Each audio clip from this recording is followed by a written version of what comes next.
and the gathering together of the waters called he seas, and God saw that it was good. And God said, let the earth bring forth grass, the herb yielding seed, and the fruit tree yielding fruit after its kind, whose seed is in it itself upon the earth. And it was so. And the earth brought forth grass, and herb yielding seed after its kind, and the tree yielding fruit, whose seed was in itself after his kind, or its kind. And God saw that it was good. And the evening and the morning were the third day. So the language there in verse 13 is assuming a normal 24-hour time period. So day 3, the earth now appears. It was covered by water. Now it is now rising in the sense that you can see the land above the water system or the seas. There's some ideas as to what that may have looked like. Landmass, a supercontinent, as some might call it. There's some possibilities for that. It is interesting that when you go to the new earth in Revelation chapter 21, the new earth is described as one major land planet, whereas we have a water planet today, and before even the flood, in the eternal state, the new earth does not have any seas. And so it appears to be one large supercontinent, just land, period. But what you see here is that earth comes up, but it was covered by water. So as we look at the geological information, you're going to see portions of the earth, pre-flood conditions, where it was covered by water, and that should result in a certain look. And you're going to see some references to that in just a moment. In Genesis 6, introduces the second time that the earth will be covered, or was covered, with water. So let's just turn there for a moment. And as I shared this morning with our Mines students, we've been looking largely geologically, and I'm trying to share verses that describe, from just a biblical hermeneutic, it is really hard to get around anything but a universal cataclysmic flood, just from the grammar, the language that's used, just applying typical interpretive principles for literature and especially the Bible. It is what it is. And so what happened approximately 2 centuries ago, scientists were beginning to throw out different theories. Christians are intimidated, and it looked like to make the evolutionary model work, you needed a lot of time. We can give them as much time as they want. It will never work, but they would like to try to convince us that over a certain amount of time, anything really could happen. And so Christians were a little intimidated by that, and they began to adjust their interpretation of the book of Genesis with creation and the flood to adapt to the theories that were coming. And it was fascinating as we talked with the students, I think 2 weeks ago, that several of the theories in geology have been debunked in the last 60, 70 years. And what's happening is because of the advancement in technology, the evolutionists, is becoming their own worst enemy, because they're creating equipment in the modeling that is going back in time that is not uniformitarian. It's not everything's been the same over all these years. No, there was a cataclysmic event that triggered things. Even the collision of these continents that create Himalayan mountains and so on, you have to have something very cataclysmic. And so in this video, you're going to see that description of a cataclysmic flood, and he's going to use the Grand Canyon as the illustration.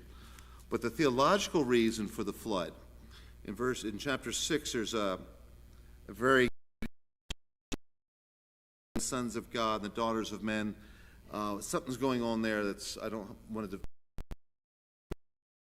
It seems to jeopardize the Genesis 3:15 promise and the humanity of the human race, where it appears to be about to be infected and derailed, and a hybrid created, which, if successful, would circumvent the coming of Jesus, born of a woman and a man, to die for man.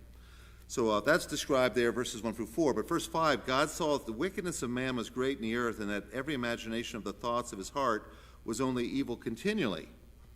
And it repented, it grieved the Lord, that he had made man on the earth, and it grieved him at his heart. And the Lord said, I will destroy man whom I've created. So the theological reason for a cataclysmic flood is judgment from God. And when you start to see the geological impact of this thing, this is a serious universal judgment of God, only to be paralleled by the judgment that God will bring to the earth at the end of the millennium, with the description that 2 Peter gives to that event. But here in chapter 6, you do have the reason for it. A lot of violence in the earth. That's a word you're going to see here throughout chapter 6. Just the violence, the evil, and God's going to deal with it. And so he commands Noah to build this ark, preparatory for that him and his family to enter in it. One door, one way, invites given, but man, on the most part, stays outside the ark, obviously for almost all of them, except for the 8. So the Lord shuts Noah in, chapter 7, verse 16, and then the flood begins, verse 17, 40 days. And it's really hard to interpret this in any other way other than a universal flood. Verse 18, the waters prevailed and increased greatly upon the earth. The ark went upon the face of the waters, and the waters prevailed exceedingly upon the earth, and all the high hills that were under the whole heaven were covered. I don't know any other way to explain that except that's a universal global flood. There's just no other way to talk about it in normal interpretive approaches. So 2 centuries ago, people started, does that really mean that? How do we fit this into the science theory? And so we get a lot of theories theologically, unfortunately. So the point I want to make is the earth has been underwater twice. Once in the original creation week, then the earth surfaces. Later, God judges that earth with a cataclysmic flood, and he's going to say, here's the Grand Canyon, here's the example of both of those times where the earth was underwater. So very interesting presentation. I hope that you enjoy it. We'll go to 7:05. We'll stop there. If you're a perfectionist and it drives you crazy, didn't see the last 15 minutes and all the names at the end, then we can do it at another time just for you to watch the ending if you need that. Usually I fall asleep 10 minutes into a video, so just wake me up, honey, when we get near the end. I'll come up and say a word. We'll get right to the meeting, and then we'll get to our interest meeting. Okay, let's go.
Well, in this session, we want to talk about the Grand Canyon.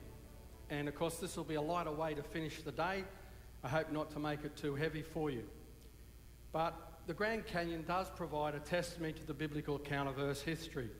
And it's a spectacular place to visit. I've been there, visiting there for almost 20 years. Last week I was rafting down the Colorado River, and I've been down about 20 times now. And I'm always learning something new. And in a week or two's time, I'll be going again to look over the rim for a new project that Answers in Genesis is working on. And of course, this is the view inside the canyon. The last view was from the south rim of the canyon, where most people visit.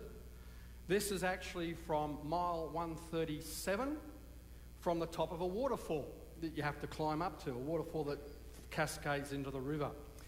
And in fact, at the middle there is the narrowest part of the canyon, 76 feet wide. It's the Granite Narrows, and you can see the full sequence of rock layers all the way to the rim. and it truly is a spectacular sight. There's no other sight on earth really that matches the scenic grandeur or the scale of the spectacle. In fact, it's one of the few places on earth that can be seen from the moon. That's the scale of the canyon. It stretches some 277 miles through northern Arizona, which of course on the license plates, some of them has the Grand Canyon State. The main portion of the canyon attains a depth of more than a mile, and you can feel that mile when you have to climb out of it by foot. And the width ranges from 4 to 18 miles, so it really is a big hole. And the Colorado River cascades down along through the canyon, generally 2,400 feet above sea level, but where we launch at Lee's Ferry below Glen Canyon Dam, by the time we helicopter out at mile 187, we've fallen through more than 1,000 feet, which is why it's some of the best whitewater rafting in North America, with in fact the fastest navigable rapid, with the water flows at 27 miles per hour. And it's 17 seconds of terror. But the interesting thing is, the canyon cuts through a plateau, 7,000 to 8,500 feet above sea level. And that's the enigma that the conventional scientific community cannot solve. Why would a river cut its way through a high plateau? Normally, wouldn't it go around it? Why would it go right through it? Because here we can see from space, this is a NASA photograph. This green area here, of course, is due to the forests. The elevation is such that the Kaibab Plateau, this is the area here, the north rim, the south rim, the vegetation is different, so it shows up differently on the satellite photographs. Here's the Colorado River, and it cuts through it actually takes this is the high country. This area here is lower, at a lower elevation, and it does a 90-degree bend cutting through this plateau. And in the latest book on the research, and they had a big conference at the South Rim several years ago on how did the Grand Canyon form, in summary, they're still mystified as to why it cuts through a plateau and does a 90-degree bend. And this is what it looks like inside. It's a great place to visit, and AIG has regular rafting tours through the Grand Canyon. I'd love to see some of you on those trips. And of course, it's a wilderness area. No telephones, no emails, which was great last week, but I'm paying for it this week. And it's an incredible place to explore. And, you know, we had a group of Christian leaders and scholars in the canyon last week. And, you know, the solitude, reflecting on God's creation, really does something to people. And they come out of the canyon. Invariably, we hear testimonies that being in the canyon was life-changing. And so can an understanding of the geology be life-changing as well, because it's a testimony not to billions of years, but to the biblical account of Earth history. And of course, it's readily accessible as a geological observatory. The reason why I knew all about the Grand Canyon before I first visited it is because I always read about the Grand Canyon in all the textbooks that I studied at university. Because it's one of the few places on Earth where the rock layers are exposed to view in such a confined area. Normally you see a few of these layers here and a few of these layers there, but you can go down the Colorado River, progressively going down through the layers, and you can see them all up there above you for mile after mile after mile. And it really is a representative sequence of rock layers that span a significant portion of Earth history, which is why it is a magnet for geologists. The interesting thing, by the way, is the first geologist to go through the Grand Canyon was only in 1869. John Wesley Powell was a geologist. He became the deputy director of the US Geological Survey subsequently. And that span of Earth history that we see in the canyon itself is actually increased because further to the north, we have what is known as the Grand Staircase, and I'll show you an illustration of this in a moment. Many of you are familiar with Zion Canyon and Bryce Canyon to the north. Well, they're actually at a higher elevation into higher rock layers that are formed above the rim of the Grand Canyon. The Grand Canyon is only the beginning of the story. There's even more rock layers higher above, which give us an even completer span through Earth history. Well, this is how we do it. There it is. That's the rafts we travel on down the canyon. They're 35 foot long, 14 foot wide, perfectly safe. That's why you wear a life jacket. And we stop at different side canyons to explore. I mean, the beauty is not just around the river, it's also in the side canyons, as you can see in these photographs. By the way, the one on the right isn't there anymore, because late last August, there was a thunderstorm above the Havasupai village, and it burst through a dam that they had for their water storage, and a lot of water in a little bit of time ripped out those waterfalls. And that's what happens. That's why you have the rapids, because thunderstorms, the Colorado River isn't strong enough to keep its channel clean anymore. You get a because of the dams. You get a thunderstorm in one of the side canyons, and you get all this debris flows down into the Colorado River and goes bonk, and it blocks the Colorado River and forms a rapid.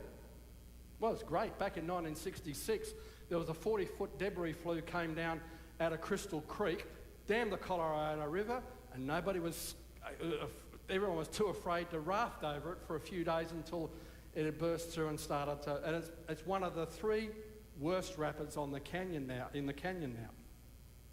Well, here's the sequence of rock layers in the canyon. This is a geologic diagram. It's not all that difficult to understand because you can see the profile of the canyon.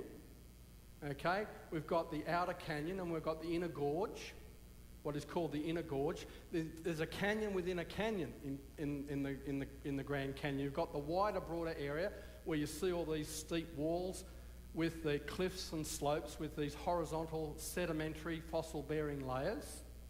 That makes up about 4,500 feet. Underneath you've got some inclined sedimentary strata in some locations, or these horizontal rocks sit directly on the basement crystalline granites and metamorphic rocks, and we'll see some photographs of these shortly. In the Western Grand Canyon we also have evidence of lava flows that are so recent they flowed down the walls of the Grand Canyon after the canyon had formed. And we're going to work through this sequence of these layers tonight to unravel what they mean in terms of the history of the Earth from a biblical perspective. And you can see some names there, the names of the layers. You see there's a sandstone up here and there's a sandstone down there. We all know what sandstone is, don't we? It's sand that turned to stone. So it's not difficult. I'm going to make you geologists by the end of the night. But how do we know the difference between, how can we tell the difference between these two if we write about it? Well, we give them a different name. So this is called the Coconino sandstone, and this is called the Tapeats sandstone. They give them different labels so you know which sandstone you're talking about. So it's not highly confusing. The way geologists name things is quite simple. Well, I told you about this grand staircase. Here we see the Grand Canyon, okay? But above, and here it is here, but above the Grand Canyon, there are more layers of rock that have been eroded into a step-like feature, which is called the Grand Staircase. You have coloured cliffs. You have the chocolate cliffs, the vermilion cliffs, the grey cliffs, the white cliffs, and the pink cliffs. The white cliffs, of course, sorry, there's the white and there's the grey. The white cliffs are at Zion National Park. If you've been there, you see the white cliffs of the Navajo sandstone. Up here in Bryce Canyon, you've got the pink cliffs with all those erosion features with those pillars, etc. And so you've got about 4,500 to 5,000 feet of sedimentary fossil-bearing layers down here in the Grand Canyon, but there's another 10 to 12,000 feet through here. And so these are stacked on top of one another to produce a total picture from the crystalline basement rocks right through until the present era at the top of what is known collectively as the Colorado Plateau. Now here we're standing across from Lee's Ferry, which is the launching point for the rafts. And we look across, we're looking downstream, down the Colorado River, and we look across the river, and here we see these cliffs of the Grand Staircase. The rim rock of the Grand Canyon is down here at river level. The rim rock that you stand on at the south rim is down here.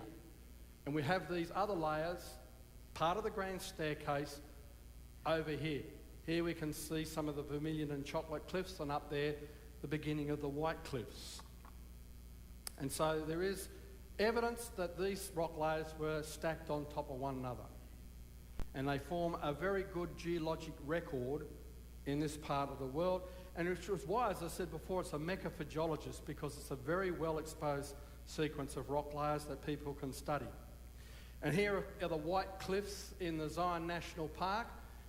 The rock on the left you see as you go in to the park from the east is called Checkerboard Mesa. Now, this combined sequence of strata from the Grand Canyon through the Grand Staircase right up to Bryce Canyon, as I said, have been saying, is a very comprehensive span of Earth history, and it provides an ideal location to directly correlate and equate by direct observations the different levels of rock layers in this cross-section that match the various levels, the various parts of the biblical account of Earth history. And also, these rocks contain fossils. And the order of these fossils, might surprise you, matches the order we see in the textbooks for the fossil record. And for some of you, this might create an enigma, but I want to unravel that a bit tonight very quickly. And I've written an article just recently, which will be in the first issue of Answers magazine next year, on this same area about the fossil record in these rocks and why we get the pattern and order that we see in these rocks. It does match the order of the widespread fossil record in the so-called geologic column. Don't be shocked by that. You see, we've got to grapple with the real data with integrity. And we do find these fossils in a distinct order in the fossil record. Why should that be a problem? We can go to the scriptures, because the scriptures provide the answers. God's written record, he was there, he has told us what happened, and we just have to fit the pieces of the puzzle together based on what he's shown us in his world. And so these two observable realities, the extensive strata sequence and the order of fossils in it, both of which match the geologic column, so-called geologic column, make it imperative that we look at how both can be explained within the biblical framework of Earth history. What is that biblical framework of Earth history? Let's remind ourselves tonight. It began with Creation Week. And on day one, we had the initial creation of the earth. Now, someone has already asked me, would the earth, when God created it, have had the core, mantle, and initial crust? Possibly. We're not told. All we're told that he created the earth, and we're told the condition in which it was covered in water. We're not told what was under the water. But from a geologic point of view, it makes sense for God to go the whole way as quickly as possible and produce that structure of the core, mantle, and crust initially. And there's a lot of geologic evidence that would support that. Although, of course, remember, we are looking through a dark glass slit. We're in a post-flood, post-fall world looking back to the time of creation. So we have to be very tentative and speculative without being dogmatic. But what we do know is that on day 3, God formed dry land. Why do we know? Because he tells us. He gathered the waters together into one place and made the land appear, and then he put grasses and vegetation on it. So that must have involved earth movements of some sort. There must have been a reshaping of what was under the waters, because some of that had to be raised and some of it had to fall to accommodate the waters that were going to drain off the raised areas. But the raised areas, what would happen? If it was rocky material, the water flowing off would erode it. It would produce sediments. And so there on day 3, you'd actually have sedimentary rocks formed. But they'd have no fossils in them, would they? Because there'd be no life. That's why it's interesting that if you go back to what the geologists call the pre-Cambrian, you have lots of rock layers with no fossils in them. And they're sitting on crystalline basement. Sort of gives us a clue, doesn't it, to what's going on here. And we're going to illustrate this shortly from the Grand Canyon area. Well, the Creation Week continues. Day 5 and 6, we have the marine, flying and land creatures. So now we have the critters that are now living in the oceans, the land, on the land and in the air. On the land that now has become stable, the oceans that have become inhabitable, and the air that's free of dust and all the rest of it so that the critters can fly around safely. But because of Adam and Eve's sin, death came as a result of the curse that God placed on the earth, and so the earth starts to degrade. Things start to go wrong. Now we have the potential that there is death, and there could well be, we haven't got a major amount of sedimentation in the pre-flood world because it's still a very habitable earth. It was sort of perfect, and now it's sort of near perfect. It's starting to degrade. So we may only get trivial sedimentation, minor sedimentation, and trivial fossilisation, because we know that fossilisation requires catastrophic processes for rapid burial, deep burial. But there is examples of things that might have been fossilised in the pre-flood world. Again, from the Grand Canyon, I'll show you in a minute. Then, of course, we have the global devastation of the flood, which, of course, is the one area that we focus on a lot from a creationist perspective. Not a lot has been talked about the pre-flood earth, but that's another area that I like to dabble in, because a lot of Australia, in fact, 2/3 of Australia, is probably made up of pre-flood rocks. And a lot of Canada is as well. So we're more interested in some of those rocks in our part of the world. And of course, after the flood, early after the flood, we had the Ice Age, as I illustrated on Monday night. Because of the hot waters left over from the flood, more evaporation goes to the poles, and it condenses snow and ice to form the ice caps. And so the evidence geologically is that there was residual catastrophism on a local scale during that period. There was still potential for burial of critters. Interestingly, where in the world is the only place that you find fossil kangaroos? Australia. Where do we find kangaroos living today? Australia. When did the kangaroos get to Australia? After the flood. So when did the kangaroo fossils form?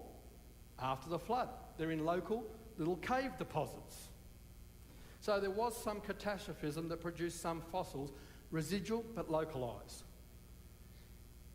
And from the end of the Ice Age, remember, we're still living in the effects of the flood. We still get the occasional earthquake and the occasional volcanic eruption, but it's been declining and less catastrophism. Until, of course, when Jesus returns. Then things are going to hot up again. Okay, so next, with that framework, let's now start. The best place to start, the most obvious place to start, is let's try and identify where the flood strata are in Grand Canyon. Because once we've identified those, we'll know what are the pre-flood strata. Okay, so let's start by looking at what would be flood strata.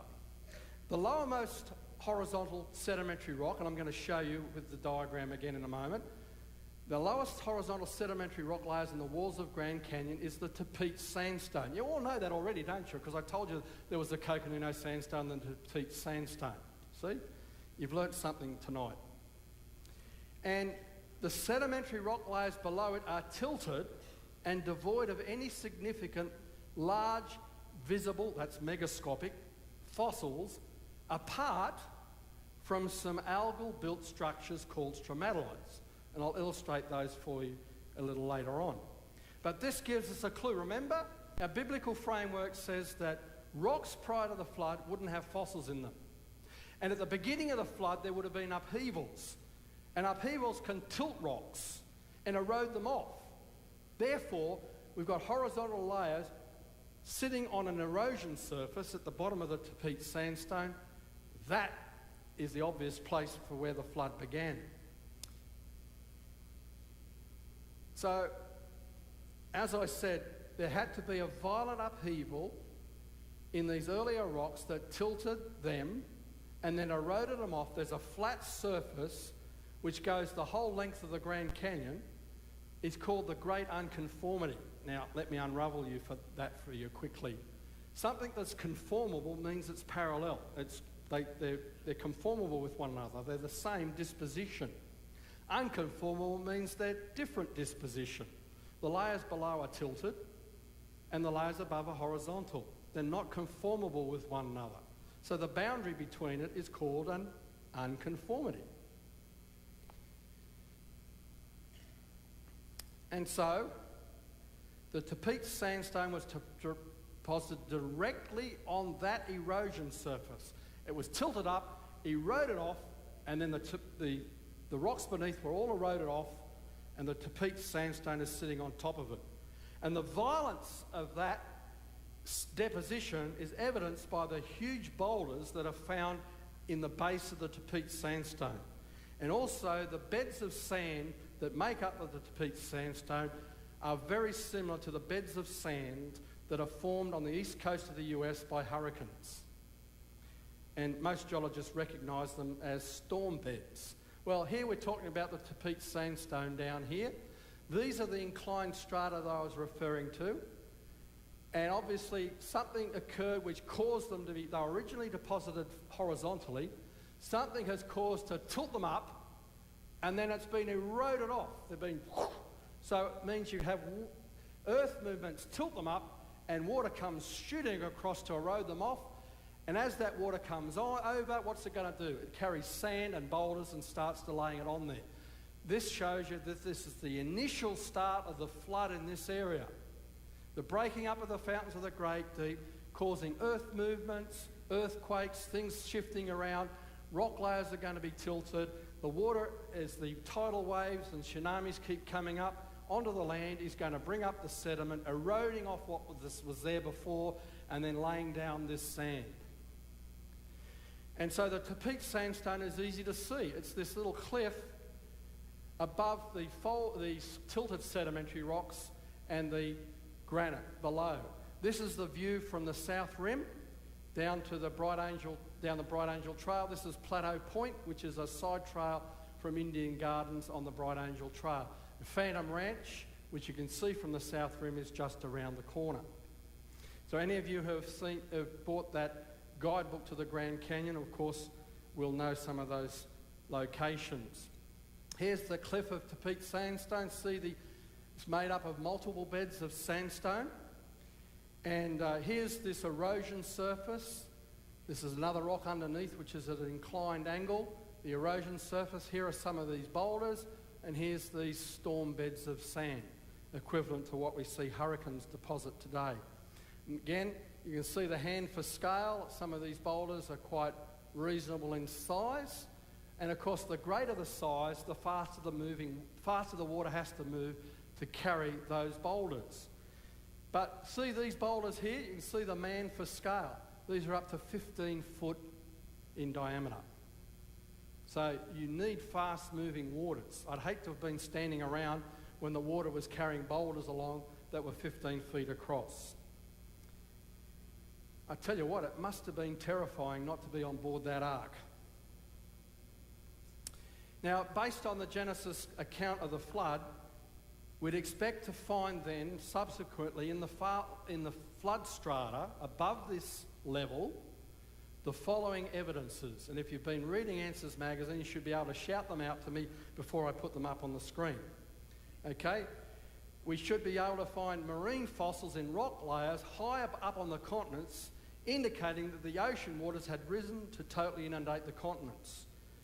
We should also expect to find, second, that these sedimentary rocks containing these marine fossils should stretch right across the continents where the ocean waters deposited them, because if the ocean waters covered the whole Earth, the ocean waters came up over the continents carrying sediment, so the resultant rock layers containing fossils would be right across the continents.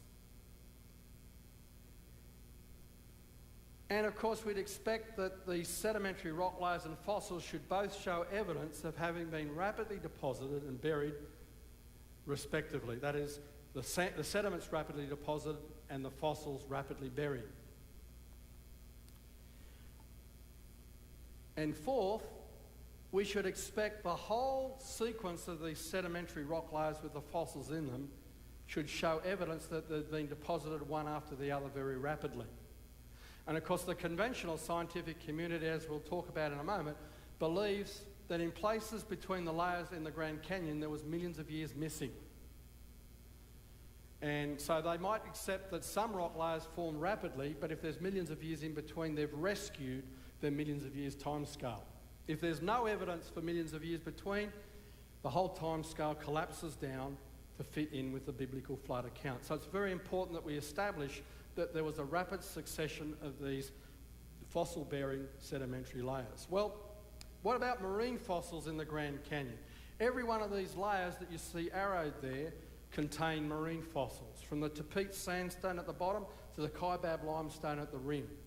All of them contain marine fossils, shallow, apart there's one or two that don't, but all those ones arrowed have shallow water marine fossils, corals, clams, and other related critters that you would normally find if you went scuba diving on the shallow ocean floor around an island or off the coast. Here's some examples. We find trilobite fossils in the Tapete sandstone, at the top of the Tapete sandstone and in the Bright Angel Shale. We find brachiopods. Brachiopods were lamp shells. They were similar to clams, but they had two different sized shells. They still hinged. And the brachiopods are actually found from the bottom of the fossil record to the top. Some of these brachiopods haven't changed in 500 million years. They're exactly the same critters. They didn't evolve into anything else. They've stayed the same. And then we've got crinoids, which are sea lilies that were actually not plants, but little animals. They had discs that were stacked on top of one another to make a stem, and then had fern-like leaves, so fern-like arms that swept in particles for them to eat. And then bryozoans are lace corals. We still see them on coral reefs today. And on the right there you can see a sea urchin spine.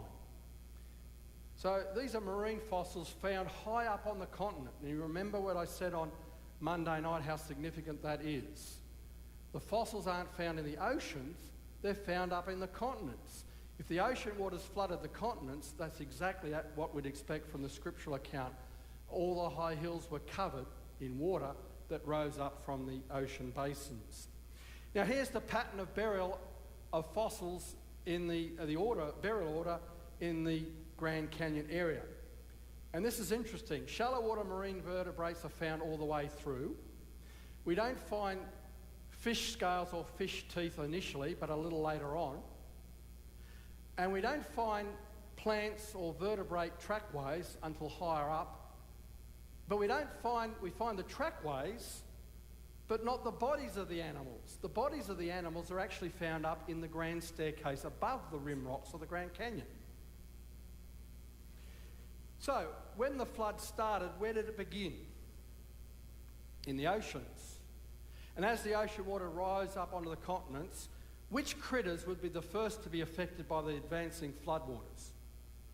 All the critters that lived on the shallow ocean floors surrounding the continent. Is it surprising then that the first creatures we find buried in the fossil record are shallow marine invertebrates? Absolutely not.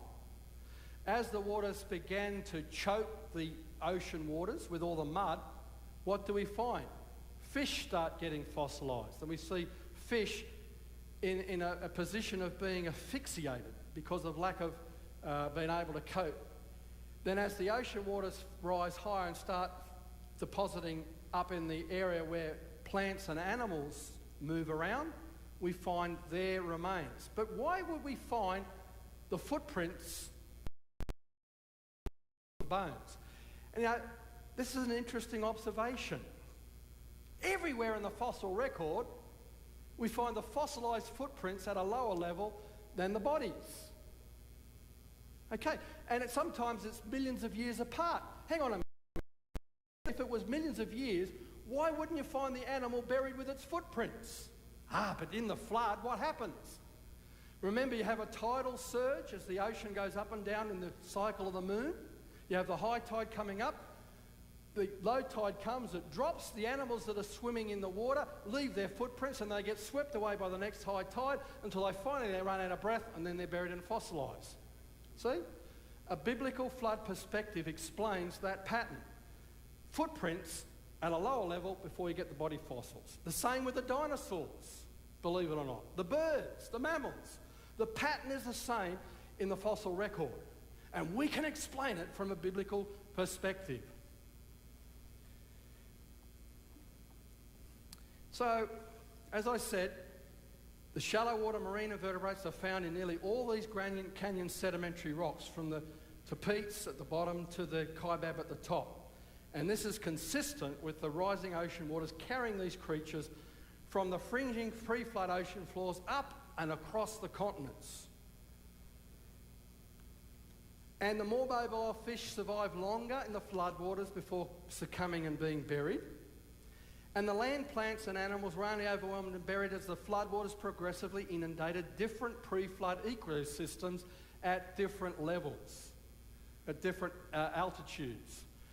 Just like if you were to flood the Grand Canyon today and bury the critters that are living there, you wouldn't get ponderosa pine at the Colorado River, because the ponderosa pine are at the top on the Kaibab Plateau. You got cacti down the bottom. You don't find ponderosa pine and cacti living together. So they wouldn't be buried together unless the any floodwaters mix them up. So that's another reason why you would have differences in the pattern in the fossil record as a result of different ecosystems at different elevations progressively being buried. And we've already talked about this in Answers magazine a couple of issues ago, and you can go back to that and refer to a diagram which shows that. And I mentioned it again on Monday night. And as I said, the creatures left trails, the vertebrate creatures, the footed creatures, left trails and tracks before they were eventually being buried. Actually, it's not only the vertebrate critters. I'll show you an example in a moment, just to remind you of this order. Let's go down to the Tapeats Sandstone. Guess what we find down there? This is really cool and exciting. We find the trails of the trilobites. The photograph on the left is fossilised trilobite trails. These little critters had little arms to move them along. That's why you see these double trails. These guys were scurrying along in the sediments as the floodwaters were rising, and I managed to escape, but then bingo, they eventually got buried. We find the trails at a lower level before we find the body fossils. How about that? Again, it fits with the flood. If this was millions of years apart, why weren't the trilobites buried alongside their trails? And here's some of these fossilised footprints in the Coconino Sandstone. Okay, they're not just single footprints, you can see the claw marks. Here's the left, right, and you can see it here. And I'll show you something interesting about this in a moment. We'll come back to those trails, because it's an exciting story. And we show people, that's one of the places we stop on our raft trip. Have I twisted your arm to come with me down the Grand Canyon? Well, let's have another look at this Tapeats Sandstone again. You know, there's a bit of repetition here, but it doesn't hurt, because each time I repeat, I add something else to the story. And the Tapeats Sandstone, as I said, remember that erosion surface and the boulders? And above it are the storm beds, okay? And I showed you this on Monday night. Here's the extent of the Tapeats Sandstone and its equivalents. We can find them right across North America. Remember what I said? We ought to find evidence in the flood layers that the waters went over the continents, taking sediment with them, so we'd expect to find rock layers that go right across continents. But the exciting thing is, we find it also going to other continents, because we find the same sandstone on the same erosion surface with boulders and storm beds here in southern Israel. This is in southern Israel. That's the Nubian sandstone, which you also have at Petra, which is the rock that the dwellings are in at Petra, and it's the same sandstone over in Egypt. And it's exactly the same as the Tapete sandstone. Transcontinental sedimentary layers deposited by the flood. Well, let's go a little higher and look at the Red Wall limestone. By the way, do you know why they call it the Red Wall limestone? It makes a red wall. Hey, that's pretty simple. And why is it red? Well, it's red not because it's red inside. If you break it away, inside it's grey. But you see that rock above? The rock layers above are full of iron oxides, and water trickling down the cliffs carry the iron oxides and colour it red. And again, here's some of the fossils. That's the brachiopod, and we've got the crinoid and the crinoid, the coelae, and the bryozoan or lace corals there. And the interesting thing is the same limestone at the same strata level with the same fossils in it is the Monte Cristo limestone in Nevada. It's the Madison limestone in Montana and Wyoming. It's got a different name again in Tennessee and Pennsylvania, but it's the same limestone layer right across North America. And in fact, you find the same limestone at the same strata level with the same fossils also in England and in the Himalayas. I mean, what more evidence do you need that there was a global flood when you see you can trace these rock layers and correlate them from continent to continent? The evidence is there, and even the conventional scientific community recognises the extent of many of these layers. For example, the Coconino sandstone, you remember that, I pointed out before, it's high up in the walls of the canyon. You can see it in the distance there. Some people nickname it the bathtub rim of the Grand Canyon, but it's easily visible. And higher up in the Grand Staircase at Zion National Park, we have the Navajo sandstone, and it's checkerboard mesa near the eastern entrance to Zion National Park. Now, interestingly, the evidence in these rock layers from the mineral grains, and this was in Answers magazine as well, the evidence of the Coconino sandstone shows that the sand to make up the Coconino sandstone had to be transported from the north, a large distance. Just several years ago, there was a study published in the journal Geology, published by the Geological Society of America, where analysis of grains in the higher Navajo sandstone exposed in the White Cliffs in Zion National Park correlated with those grains being eroded from the Appalachians.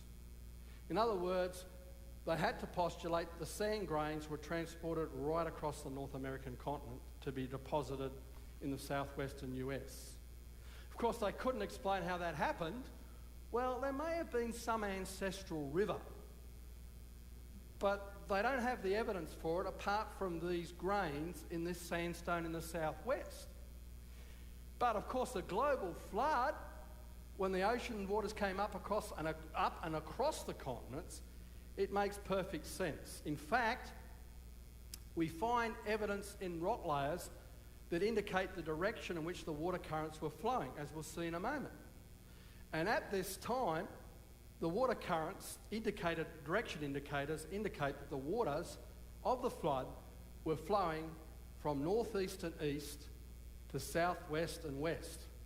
Interesting, because here you have other direct evidence of grains eroded from the Appalachians and deposited down there in the southwest. Remember what I said on Monday night? The Appalachians were formed as a result of early collisions of continental fragments during the flood, the early part of the flood, so that there would be subsequent erosion in the later part of the flood, which of course matches what we find here at Zion Canyon. These rocks are higher in the sequence. That suggests that the Coconino sandstone and the rock layers in the Grand Canyon were the early part of the flood, and the Zion Canyon Navajo sandstone was later in the flood, after the Appalachians had formed early in the flood, with the water currents flowing right across the country, eroding from the Appalachians and depositing the sand down there. See how the pieces of the puzzle can be fitted together within the biblical framework of Earth history. Again, we go to the the Tapeats sandstone. Again, we've got this erosion surface and the boulders, and again, we've got these large boulders. And again, remember, this is all evidence of rapid deposition. With boulders that size and storm beds indicative of hurricane velocity winds and water currents as a result, we're talking about devastating conditions that, of course, carried material right across the continent. In terms of rapid sediment deposition and fossil burial, we'll go back to the Coconino Sandstone. And again, to remind you where it is, and to remind you that it covers 100,000 square miles, average thickness of 300 feet, and it represents 10,000 cubic miles of sand that was transported and deposited as this layer. Now, within the Coconino Sandstone, on the left you can see a full view on the Bright Angel Trail, the main trail from the South Rim down to the Colorado River and Phantom Ranch, the full thickness of the Coconino Sandstone. Within that sandstone, if you look up close, it's a flat-lying sandstone, but within it we find these inclined beds, which geologists call cross beds. Well, that's right. They're an angle, they're across the horizontal extent of the bed. What do they mean?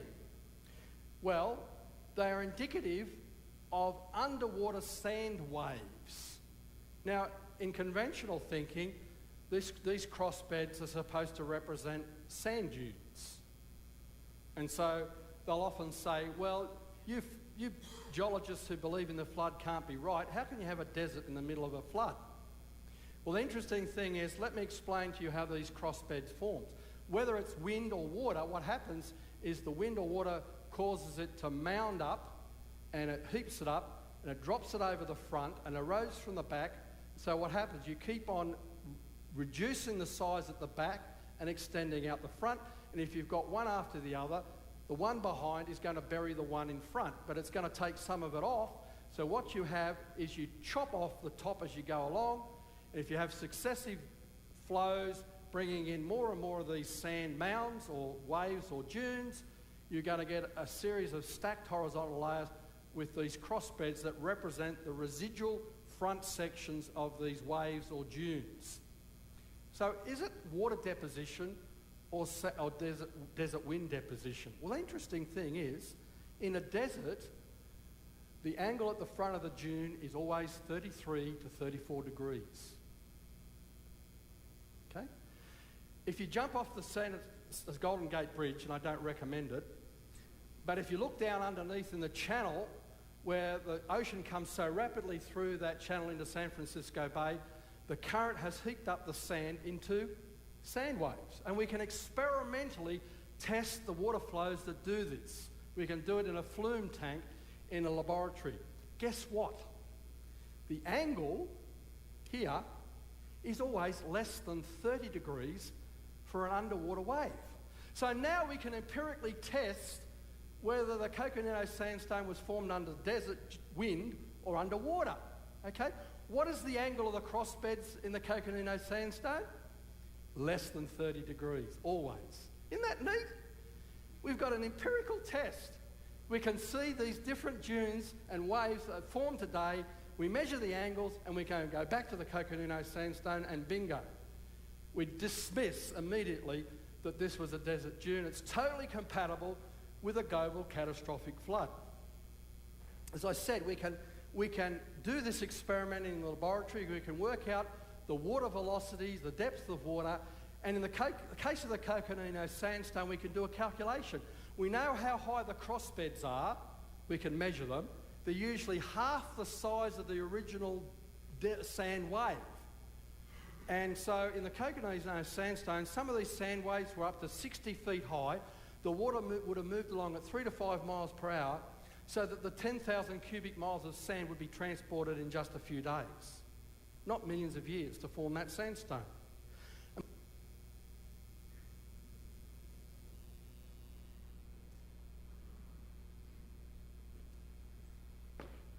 Thank you, Steve. You're a literalist. It's 7:05 and he stopped it. Thank you. So what do you think? That's pretty overwhelming. A lot of information coming at you, fast and furious. But I do find it helpful. I think there's a lot of value in this type of study. And I think what you're seeing in his presentation is the better model to follow is the biblical cataclysmic model. So pretty neat stuff. Okay, I wish we could have time for some questions and answers. If this is of interest to you, we can do more of this in following weeks. But we are going to take a group down to the Grand Canyon. That last sandstone that you saw, the trail that we're going to be on walks right by it. So really great trip ahead of us. We do have some guys who are very familiar with the canyon and can give explanation from a geological viewpoint. We're hoping to hire a guy to come on board like Schnelling to actually give the geological presentations from that level if needed. So we'll have our business meeting at this time. Brother, would you come? Great to have you.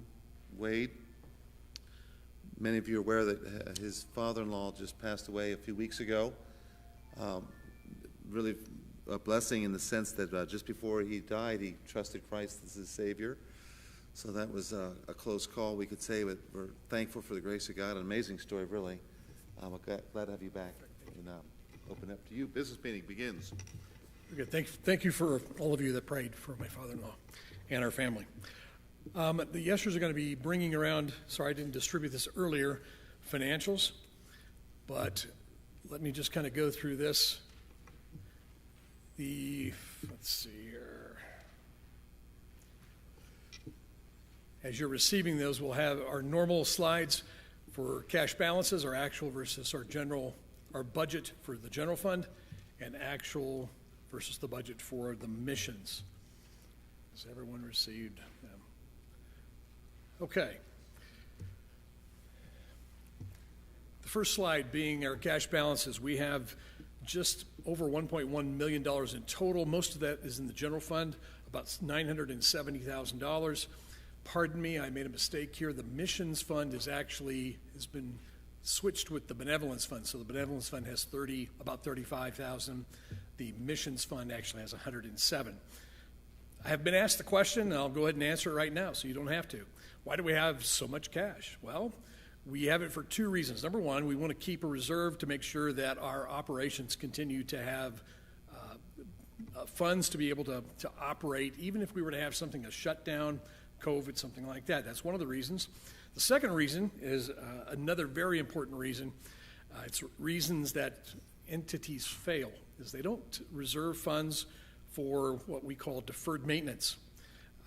Many of you don't know, but if in fact we have a roof that goes bad and we need a roof, or a parking lot, or our carpet, our roof would cost a couple $100,000 to replace.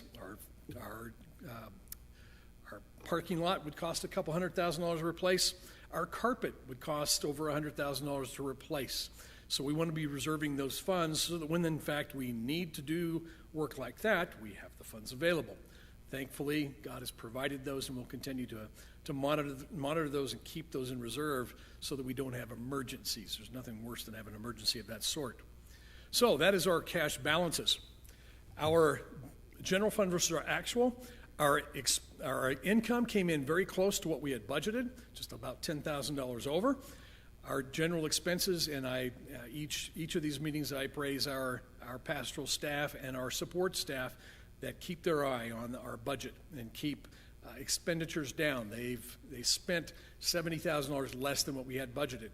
In addition, our capital expenditures were about $100,000, so that you'll see that we actually budget to have no excess, but we actually had income over expenditures almost about $180,000, so which we have put into that reserve fund. So, any questions thus far? I know everyone loves this, so okay, I won't delay. Our missions appears that it is we actually overspent, but Pastor Brian had two different issues during the past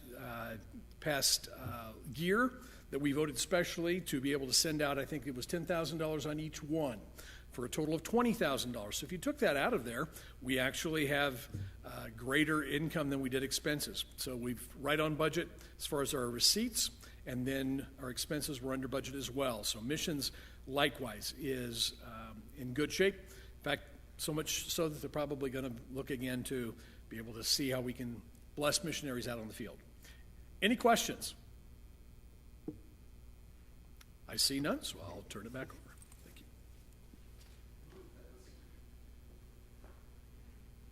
That was way too efficient. Thank you, Wade. You know, if you have further questions, Wade's available. Appreciate him and the financial team. You know, just as we close here in prayer, that's a lot of money in my mind, and to see God's provisions is never to be taken for granted. He's the one who gives the increase. He's the one who provides, and those are really, really special figures. And especially in the culture we live in, the context of the COVID pandemic and all the other issues, a very blessed position, and that can change very quickly in the world we live in. But God has richly blessed us, and I'm so thankful for his care of us. All right, well, I will close us in prayer 3 minutes early. Wow, this is incredible. Brian, do you want to say anything for 3 minutes? No, okay. Brian loves this stuff too. We love this stuff. Brian's really good at apologetics and flood science and so on. All right, let's pray, and then anyone interested in the Grand Canyon hike, we're going to meet in the Fireside Chapel in about 3 minutes, really quick. So let's pray. Heavenly Father, thank you for tonight. We thank you for your word. You say that every good and perfect gift cometh from above, from the Father of lights, in whom there is no variableness. And we thank you that every gift that we see, every dollar has come from your hand, and you've used people who've worked hard, you've used people who've trusted you, but ultimately you're the source, and you're the first cause for everything good. And so, Lord, we thank you for tonight. Thank you that we can see a little bit of the earth's history and someone who can explain it in view of the scriptures. And Lord, it sure makes a lot of sense that you created and that you did judge, and we see the evidence of that judgment universally. We see these graveyards all over the world of where we see these fossils at all these different layers and levels. And what a time period that was. And you've told us that in the end times that the world conditions will in many ways parallel the conditions which brought this universal judgment. And it sure seems like this world is becoming more violent every day, and people are just running from you. We see Satan wanting to destroy even now the human race through whatever very strange creations and stuff that violates your word and your creative intent. So, Lord, help us in these days, be like the men of Issachar who could discern the times. Help us be men and women who realize that we are coming very, very near to the end of the age and that your Son is coming. And we look forward to that. And we just pray that, Lord Jesus, you would come quickly. Thank you for this good Lord's Day. Bless now as we fellowship and as we talk about a future trip. We pray in Jesus' name. Amen. You are dismissed. Thank you so much for coming up. And Steve, thank you for making that happen. You have no idea what he does up there. Woo. All right. Meet you in the Fireside Chapel.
Thank